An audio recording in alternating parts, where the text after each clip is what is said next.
Nå. Kan I høre mig selv væk mikrofonen? Ja. Det er nu, at I har chancen for at stille et spørgsmål.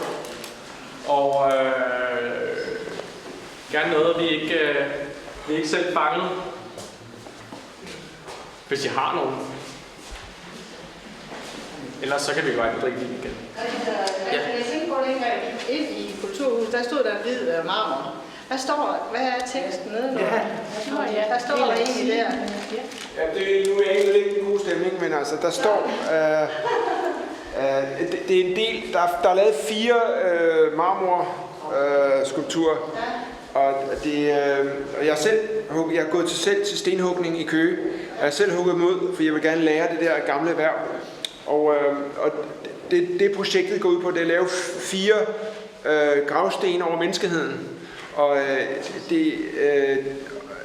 meningen er, at når vi alle sammen er væk, så kommer der nogle andre måske, og så ser de, hvad skete der egentlig med de her mennesker. Og den første, den er kun tilegnet rape, voldtægter. Og den næste er kun med kill, drab, og den næste er stealing, det er, hvor vi stjæler, og den sidste, det er burn, brand. Altså voldtægt, slå ihjel, stjæle og brænde. Det er det, som mennesket har det er det, vi gør på planeten. Ikke? Vi voldtager alt, vi slår alting ihjel, og vi stjæler alt fra planeten, og så brænder vi huset ned, og så går vi til næste land. Og det er sådan, at mennesket har sin eget forunderlige, destruktive adfærd på planeten. Og så tænker jeg, at det var en ironisk og en kynisk kommentar til, at de der marmor, fordi jeg har studeret geologi i et par år på universitetet, og der lærte vi, at marmor og andre bjergarter, de holder jo bare længere end menneskehed, og de kan stå der i 100.000 år. Og så synes jeg bare, det er en sjov kommentar til, fordi vi ved jo alle sammen, hvad vej det går, og så igen, så det er endnu en god nyhed for Hornslet. Så jeg har 3 tilbage. Der er 3 tilbage. En er solgt. Men teksten er den ikke? Den er så på latin, og den dernede, det er jo alt omkring, på latin omkring, hvordan vi slår ihjel på alle mulige måder. Så står 8 forskellige måder, man kan slå mennesker ihjel på. Men det står på latin, for ikke at skræmme børnene. Vil det sige, at der er nogen ledige? Der er 3 ledige. Ja, er der mulighed for det? Jeg tror nemlig, at du har gennemslagskraft. Jeg tror, at man lytter til dig. Er der mulighed for, at en af teksterne kunne blive omsorg, kærlighed og andre af den slags gode ting, som mennesker vi også kan? Ja, og det er jo også nøjagtigt det, du siger, men bare med omvendt foretegn. Ja. Så hvordan får man formidlet omvendt psykologi? Ja. Hvordan gør man det? Det skal du nok høre. Ja. Så det Men hvis nu, altså jeg mener ikke, at det, du har skrevet for den første, skal væk. Men hvis nu du har gennemslagskraft, om det så kunne være en god idé, at du også formidler de andre ting, som vi også kan. På et tidspunkt, hvis man føler, at man har en platform, hvor folk hører efter, så skal man sige det. Ja. Først så råber man, at kejseren har ingen tøj på. Ja. Så er man Diogenes, der siger, at til den store Alexander den Store, der besøger ham, mens filosofen sidder der i tønden og siger, så kommer den store Alexander den Store og siger til ham, hey, jeg har hørt så meget om dig, kan jeg gøre noget for dig? Du kan starte med at gå ud af solen, du står og skygger. Det sagde han til Alexander den Store. Ikke? Så den der kyniske måde at skabe bevægelse på, ja. Det interesserer mig. Jeg er åbenbart ikke... Jeg er åbenbart ikke pædagogisk nok til det der, men det stadie, du taler om, det må være det 3. stadie i Siddhartha. Ja. Hvorfor står der Hornslet på det hele? Hvorfor bliver du ikke ydmygt nede i højre hjørne, ligesom alle de andre? Kunne man høre spørgsmålet? Det er jo det, vi var lidt inde på, hvis du godt er en liter mælk, når du køber en liter mælk til 10 kroner, så er 6 kroner af det marketing. Altså hvis der ikke var nogen markedsføring, og nogen slås om pladserne nede i Brugsen, og Arla ikke ville klemme livet ud af alle de her stakkels andelsbønder, så ville en liter mælk koste 4 kroner. Altså, jeg synes bare, det er sjovt, at når du går ind på et museum, så kan du genkende L.A. Ring, og du kan genkende Warhol og Jorgen fra 100 meters afstand, så de er allerede brands. Så tænkte jeg laver sådan et stort skilt, og så kan jeg lave, hvad jeg vil bagved, så kunne jeg altid blive genkendt. Og jo større skilten er, jo billigere er billederne. Der var et tidspunkt, hvor kan I huske dengang, man kunne ringe, og så ville man afbrudt hele tiden, så man få gratis telefon, fordi man afbrudt af reklamer. Hej mor, jeg kommer ind klokken 4. Ja, så kommer jeg ind, og de vil købe 2 liter vand for. Så man vente. Kan I huske det var? Det er fantastisk, så fik man gratis telefon. Og så var der så mange reklamer, men man fik aldrig sagt det, man ville sige. Så på en måde, folk har også folk siger altid, at de har et Picasso eller et Jorn. De siger aldrig, at de har et flot, blåt billede. De siger aldrig, at de har en skøn bil, der skal køre langt, og den er blød, og den kan... De siger altid, at de har en BMW. Altså, navnet er simpelthen, her får de navnet først, de får reklamen først, og derved spejler vi den absurde, ulækre marketingskultur, vi selv har skabt, fordi vi gerne vil gerne have mere af det, mere af det, mere af det, mere af det. Der står Arla på det hele. Ja.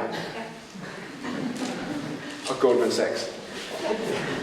Men det her, det er meget dyrt. Der står ikke noget på det her. Fordi der er så begyndt, og der begynder jeg selv, at man kan genkende stilen uden mærke. Der er heller ikke på den her. Så jeg begynder at få en stil, og det er det sjove ved det, at det her rum er opbygget som en kronologi. De her billeder, de er jo fra helt tilbage fra 99-2000, og dengang var der 2 rykker og en aflevering, et billede af nogle mennesker og en dolk igennem lærredet, og derfor er de nu blevet rammet ind i egetræskasser, så de kan ikke, de er så skrøbelige, nærmest som pergamenter, som en slags... dengang brugte jeg bare et lag eller et plakat, eller jeg var pisselig glad med, fordi det måtte, jeg ville ikke være småborgerlig og købe rigtige kunstnermaterialer, jeg havde heller ikke penge. Men, så gik jeg bare i gang. Nummer 2 billede, det er Macho Bullshit, det er min største store fiasko i kunstverdenen, blandt mange. Men der lavede jeg en udstilling med alle de der billeder fra Auschwitz, hvad de amerikanske soldater havde fundet, da de kom frem, og så brugte jeg alle de her negative slogans indover, for jeg havde lært i matematik, at minus og minus giver plus. Det virkede så ikke her, men igen for at genstarte, hvis du nu havde skrevet, det var så forfærdeligt, hvad tyskerne gjorde mod jøderne, så tænker man, det er bare endnu et billede. Men det der, det vil blive ved med at stå og gnister og lave, hvad fanden er det for noget? Det kan man ikke, og det skaber en indre tvivl omkring, hvad er intentionen med det. Og der håbede jeg, at den måde, at vi blev ved med at huske, hvad der skete dengang. For der er mange, der benægter det. De begynder at benægte, hvad der skete der. Det næste, det er jo så Giorgio Armani. Er der nogen, der kan italiensk? Ræk hånden op. What's the each? I skal ikke være bange, siger hun er fascist. I skal ikke være bange, hvis... Eller det er en... Vær en fascist. Lad os være bange, vær en fascist. Det er sgu rigtigt. Alle teksterne på de her figurer er også på italiensk, fordi jeg laver de her nede i Italien, nede i min værksted dernede i nærheden af Albisola, hvor Asger Jorn også boede. Og ligesom for at skræmme fjenden i Aalborg, og ikke for at afsløre alt for meget, så er det på italiensk, for så lærer jeg også italiensk nede samtidig. Der står der, vær ikke bange, vær fascist. Og det er jo sådan et klassisk italiensk kæmpe brand af ham der Armani, og den måde, de ikke betaler deres arbejde, og det er en totalt svindel, når de kører det med det store glamour-cirkus, og så synes jeg, det var sjovt. Næste, det er så endnu et håbløst billede, som jeg elsker. God. Jeg har sådan en idé om, at Gud taler gennem musikken, og så har jeg øvet mig i at spille Bach, og det er så et af præludierne, som jeg har kopieret op. Og så elsker jeg det der barok-agtige med, at Gud har noget. Selvom jeg er total ateist, og jeg synes, at al religion er svindel, så tænker jeg, at Gud taler. Hvis der er en Gud, så taler han gennem musikken, ikke? Og her er Guds nåde, og så er billedet selvfølgelig flænset, fordi det skal være et objekt, det skal nærmest være 3D-agtigt. Det sjove, det næste billede, White Art for White People, det var svært at hænge op i USA, fordi jeg havde glemt nogle af dem. Det giver kun mening, når alle er der, ikke? Altså White Art for White People, og så kunne de ikke finde resten af billederne, så troede de, at jeg var sådan en white supremacist. Men ideen er selvfølgelig White Art for White People, så er der sort kunst for sort, og så går man så over i Red Art for Red, Yellow og Blue. Så kunst handler måske virkelig mere om, at Blue er et slags yellow er, når du er bange, og blå er, når du er trist, ikke? Så det handler slet ikke om politik, måske handler det virkelig om følelser. Men mindre du kommer fra et land, hvor du læser fra venstre til højre. Det er noget lort nede i.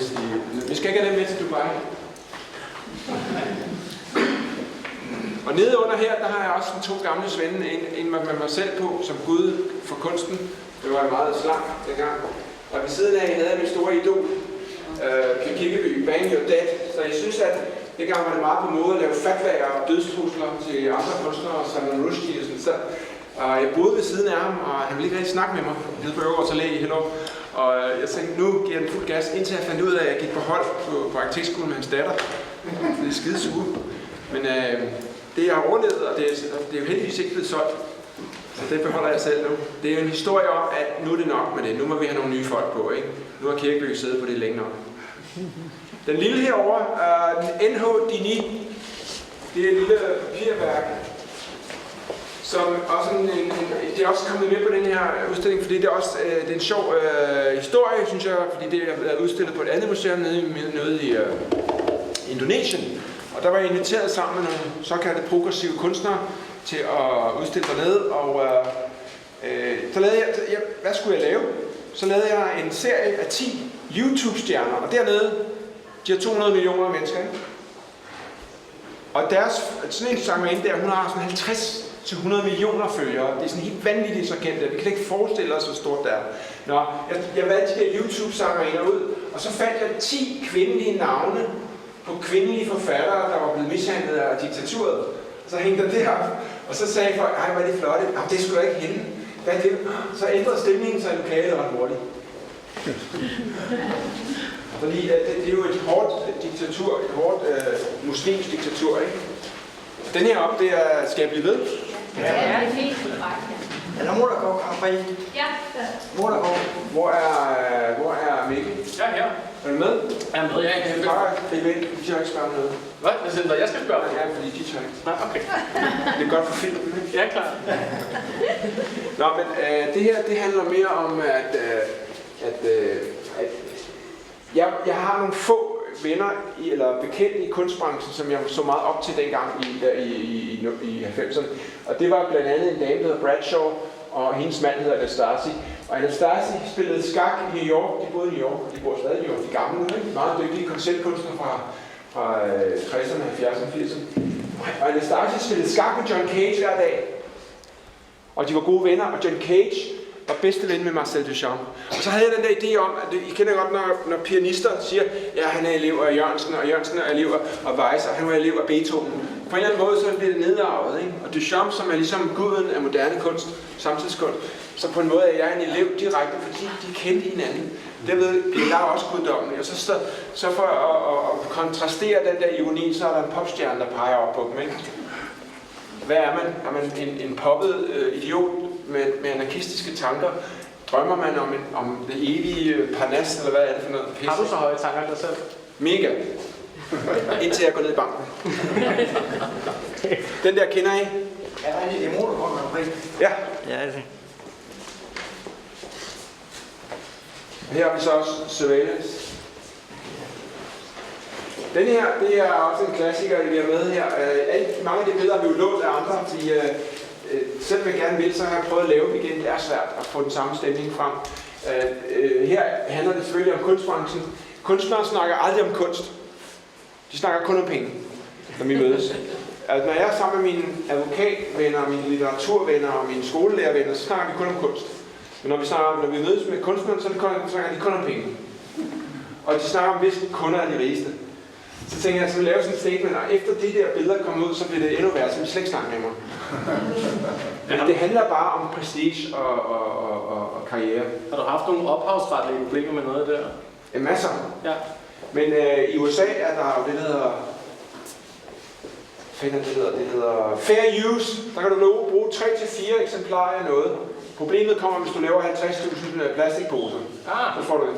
I Danmark er det heldigvis mere en gråzone, så jo mere vi kommer i retten, jo bedre. Okay, så hermed er der en udfordring også. Det her billede, det skulle egentlig, der var ikke plads til det andet, men der er et billede af hende her som ung og som gammel, så det er jo sådan en slags kontrastering med, at det er jo som min farmor, lige inden hun døde, så fotograferede hende, mens hun skulle på lokum. Og hun var 92 der. Jeg vil så ikke vise øjnene, men det var det der med at miste et menneske, du elsker. Og her står der POMG, piss on my grave. Fordi hun var en hård banan, hun levede sådan det passede hende, hun gjorde hvad hun ville. Hun var skide ligeglad, hvad andre tænker. Måske har jeg arvet noget af det. Hun var en hård banan, og så tænker jeg, at det var en meget brutal hyldest til hende nede på plejehjemmet. Det her er Immanuel Kant, og det betyder også kanten mellem dem og os. Her har vi alt det der flygtningepis og alt det med indvandrere og sådan noget. Jeg gider ikke snakke om det. Det er børneproblemer. Det må jeg selv råde med. Men jeg synes bare, det er interessant, at den måde, vi forholder os til flygtningelejre herfra, for vores pitch velfærdssamfund, vores bløde, dejlige, sikre velfærd, så er det tyggegummi. For dem er det pigtråd. Og så tænker jeg, at det var... Så havde jeg lige læst noget om Immanuel Kant og det der med fornuften, og hvis vi alle sammen satte os ned, og EU havde fungeret, så havde I sat 30.000 der, 20.000 der, og så havde I løst problemet, så ville I ikke rende rundt og stemme på stram kurs og alt muligt. Altså, det er jo banale problemer, tænker jeg. Men jeg tror, vi har snakket om det her værk før. Ja. Du sagde, at det var en israeler. Var det ikke det? Ja, det er en israelsk soldat i en flygtningelejr. I en flygtningelejr i Palæstina. Ja. Undskyld, ja. Jeg har bare et spørgsmål også, som jeg sad og tænkte på. Du havde den der diskussion om skønmælderi kontra realistisk mælderi, som vi kørte, eller det, der viste hud og røften osv. Når du går ind og bruger ornamenter på den måde, som du gør, og du bruger det abstrakte, gør du det ikke til skønmænderi? Altså de abstrakte ornamenter er per definition så den overfladisk æstetisk strategi. Forventer du det ikke til skønmænderi i de her værker? Jo, og det er selvfølgelig en del af det. Jeg tænker, når du siger det, så tænker jeg særligt på Adolf Loos, som jeg var arkitektuddannet før, jeg aldrig har haft et job, så det mere jeg kan huske det fra skolen, at han sagde, at ornamenter er ligesom tatoveringer, det er kun kriminelle, der har det. Og derfor var det, men det er nemlig et skønmaleri. Kriminelle, det genererer dig. Ja. Så det er, og så synes jeg også, at det der pigtråd, pludselig når man sådan ser det fra sådan en naiv dansk velfærdsvinkel, så ligner det sådan smukke gevanter, ikke? Men det er pigtråd.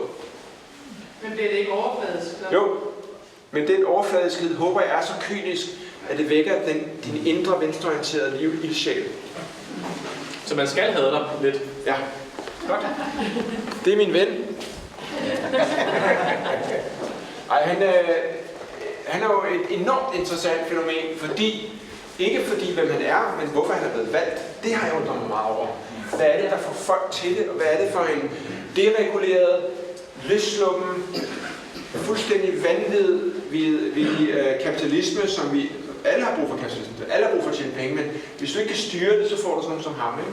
Fordi han kan agitere, du kan få dårligt uddannede mennesker i Midwesten til at stemme på den, fordi had er nemmere at sælge end kærlighed.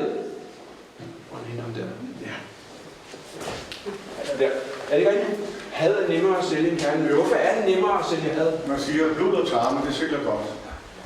Men kærlighed, det er svært. Ja. Hvorfor det er også derfor, jeg sagde, at jeg synes, da du har sådan en gennemslagskraft, at så bør du på et eller andet tidspunkt i hvert fald også begynde at fortælle om kærlighed. Det er ad notam. Tror du så ikke, at det er bundet en anden økonomi med det? Det risikerer man altid. Ja. Men kærlighed er stadig, og omsorg er stadig nogle smukke ting, som man bør gøre meget reklame for. Og som du fylder meget i os, og hos os, og med os. Det er jo ikke noget, som ikke eksisterer. Det eksisterer i højeste grad, også i høj grad. Men ironien er der jo vel, altså i en absurd grad også her. Fordi jeg kan jo ikke sige, en spade er en spade. Jeg er nødt til at sige, er det sådan, I vil leve? Nej, det er det ikke. Vi vil have det andet. Ja. Altså, ligesom når man giver sit barn et appelsin og siger, vil du have en banan? Nej, det er ikke banan. Så er de allerede vågne. Men altså, vi vil jo også gerne som mennesker spejles, som de kærlige og de modne og de empatiske og alt muligt også. Det vi ikke vil, det er at se folk i grimme ret gerne. Og derfor er det vigtigt, at kaster det ud på os. Ja. Men vi kan jo også høre på vores sælgere, ikke, at det er jo meget mærkeligt, at vi sælger mere af det barske. Altså, jeg vil sige, end de der I love you og sådan ting. Altså, fordi selv når der står great love, eller true love, så er det også en slags de største løgne i verden. Der findes jo ikke true love. Altså på den måde er det hold. Men vi oplever, at det er de mere krasbørstige ting, som folk synes er sjove, hvis de skal have hornslet. Hvis de skal have noget over sofaen, så de køber noget kirkeby. Men jeg vil også have, noget af det vigtigste, det er, at du ikke er pessimist. Nej. At du er futilist, ikke? Altså, der er en anden form for potentiale. Den her er også en gammel sag, jeg har nået, ikke? Ja, altså 2002. Altså, det er jo igen et meget sjovt, at der står de her lækre tøser inde i et lokale, og så er der et billede ind, og så maler jeg det billede inde i billedet, så det er sådan helt Velasquez-agtigt, håber jeg. Bortset fra, at kvinder må ikke menstruere offentligt. Der hænger også et par bukser inde i sal nummer 17, og det er min kones bukser, og da vi var i Paris og udstille nogle af de her ting, så ville priserne er jo meget croisé, de vil ikke rigtig alt er set før og sådan noget. Jeg lover dig, at han gik rundt med de bukser, blod ned mellem benene, sådan, og hun er nærmest 2 meter høj i forvejen. Ikke? Så franskmændene var wow, fuck no, what? Altså, det var meget sjovt, så... Og hvad gør hun? Hun gør alt. Hun stemmer også på Enhedslisten, bare hun får en Gucci-taske.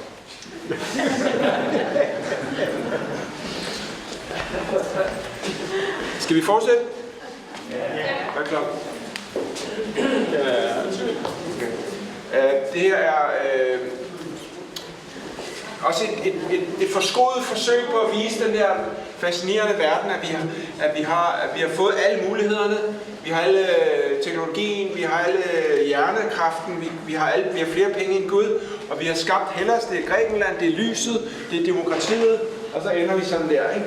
Altså, jeg er fascineret af, at vi ikke kan finde ud af at rydde op, og hvad er det, der gør, jeg ved godt, det er et problem og sådan noget, men hvad er det egentlig, der gør, at vi er sådan nogle kortsigtede monstre på her på planeten, ikke? Hvad siger du? Jeg siger selvdestruktion. Hvad? Selvdestruktion. Ja, hvorfor er vi sådan? Det er en del af vores drift, det er, at vi har altid været i stand til at stå ihjel for at overleve, og det bliver vi ved med. Det er bare en drift, der er i os, ligesom en anden ting. Altså, det tror jeg bare, det er indbygget i os. Men du er ikke sådan. Og du er ikke sådan. Hvorfor er der nogen, der er sådan? Jo, men det er vi alle sammen i stand til, at vi bliver presset op. Man siger jo altid, at det kunne godt være 3. verdenskrig. Og jeg mener, at 3. verdenskrig, der er bare 4 måltider væk. Ikke også? Vi har det godt. Vi er ikke behov for en krig, men mangler måltid 1, 2 og 3. Så er det klar.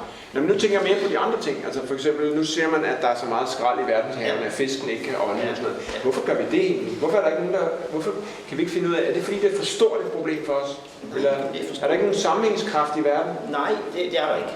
Nej, ikke også. Altså, med Trump kan man sige, han er jo en fin fyr, men han kan også være mere egoistisk, kan man sige, ikke også. Og der var der kommet flere af folk, der er mere egoistisk. For som du siger, at man kan tage en klog mand, hvis man kunne samle alle folk, så kunne man ikke løse problemerne. Så det er ingen problem at løse problemer. Det er bare svært, hvis alle er egoister. Og hvorfor er det? Nå, det er jo sådan en anden snak, hvorfor Trump hovedet er der, ikke? Den her, det, hvis du skal have et rigtig originalt hornslet til under 10.000. Fordi jeg vil gerne have nogen, altså den kan lave på 60 sekunder, ikke? Ja, og dem har vi så rigtig mange af. Men det bliver sådan en ting omkring kunst, det er bullshit, det er svindel. Enhver idiot kan lave det, ikke? Så her får du det så. Men du får det også med navnet på og det hele, ikke? Altså, pludselig, og der er så mange, der har købt ind i det, fordi de tror, det er en statement omkring kunst. Hvad fanden er kunst, ikke? Hvad koster den? Hvad? Hvad koster den? 9. Hvad koster den? 9. I dag? Ja, i dag. 9 kilo kroner. Ja, det sidste billede. Det må jeg ikke udtale mig om. Nej, det sidste billede, jeg vil snakke om, det er et af mine absolut yndlingsbilleder, fordi den har alle mine lommefilosofiske tanker på en måde, at Morphododius, det er så et navnet på en sommerfugl. Og ham her, han er blevet renset ud i Photoshop, og resten er blevet gjort i sort-hvid, og han brænder for den gode idé. Det er et eller andet sted nede i Asien, hvor jeg kan ikke se, hvor det er. Jeg tror, det er Jakarta, eller det er et eller andet sådan muslimsk sted inde i Asien. Men hovedsagen er, han brænder sig selv op, fordi han er imod verdens ondskab, eller har problemer med, og der står en eller anden abe og fotograferer det. Ikke? Og vi er sådan nogle, nu står vi og kigger på billedet. Og vi hedder, ikke? Og så de der flotte farver, som er hvad du kalder ordet, ornamental og lækre, sådan bjørnfarver, der rager ud og lakeret. Og så pludselig så tænker jeg sådan, at det har sådan lidt sommerfuglpræg på en eller anden måde. Og så tænker jeg på ham der ligesom skifter fase. Og sommerfugle skifter fase, ikke? At man går fra en idé til at blive ingenting, til sådan en ånd, og så pludselig bliver han en myte, og så skifter han fase på den der måde. Jeg sagde, at det var overfortolket, men... Jeg skal lige spørge dig her måske til sidst. Altså nu ser vi sådan det hele rum her fyldt med død og ødelæggelse, ikke? Og vi har jo hele kronologien, altså ikke både din kunstneriske kronologi, men du har den hele vejen fra Hellers til Trump, ikke? Og altså... Man kan også undre sig over, hvorfor du bliver ved med at lade dig ophidse af det, ikke? Altså, det bliver ved med at ske. Nå ja, hvorfor nytter det så at vise folk det? Altså, hvorfor, du må jo tro på det gode menneske alligevel. Ja, helt sikkert, og det er også sjovt, det har jeg ikke tænkt over, det der. Det er et godt spørgsmål, men jeg synes, selv i dag, når jeg åbner en eller anden avis, eller ser noget på nettet, så er der stadig ting, der hele tiden undrer mig over menneskeheden, og jeg har jo ligesom glemt de her ting. Altså det her er jo kun fordi, vi har samlet mænd til udstillingen. Det er jo relikter fra, det er også en slags, jeg tror det er retrospektivt, ikke? Altså de nye ting, det er derinde, ikke? Så der er hele tiden nye ting, og jeg bliver ved, fordi jeg synes alligevel, at jeg flytter mig selv, det må være svaret. Okay. På en eller anden måde, så been there, done that. Nu er der andre, der må tage over. Kender du følelsen? Nej. Sagde det så. Nej, det er hele problemet med den kunstneriske erkendelse. Det er, at bliver du overhovedet klogere af at læse og Jamen spørgsmålet er, om jeg tænker nogle gange, om vi ikke bare rundt og kigger på de her ting, og så bliver vi forarvet. Og så føles det rigtig godt at blive forarvet. Fordi så, det giver sådan en fornemmelse, så nogen gør noget, eller sådan noget. Og nu er vi også på den rigtige side af historien, eller sådan, jeg mener de rigtige ting på de rigtige tidspunkter. Og så, jamen, så fanden skal det ske. Jamen, det er derfor, du er hyret til jobbet, fordi du er under 30, og du har stadig livet for dig. Jamen, det er mig, der er mere placeret end dig. Du har mere perspektiv, du har mere mistet. Og derfor tænker jeg, det er også meget sjovt, at du siger det, fordi der er der ikke noget mere sjovt, end at råbe vagt i gevær. Ja. Altså, der er noget fucking galt, ikke? Og måske du bare set for meget af det også. Og leve af den der verden, at man kan ændre noget. Måske er du et produkt af surveillance capitalism. Tak for i aften.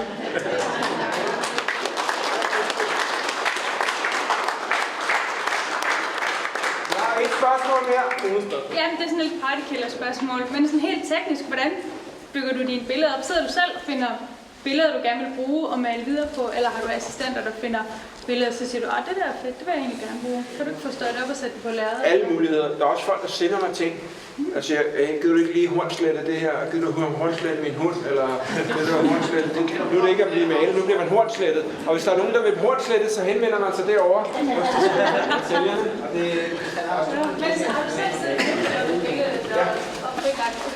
Ellers har der nogen, der hjælper mig. Nogle gange kan jeg ikke finde ud af det. Så jeg har sådan en del freelancer, der hjælper mig. Så.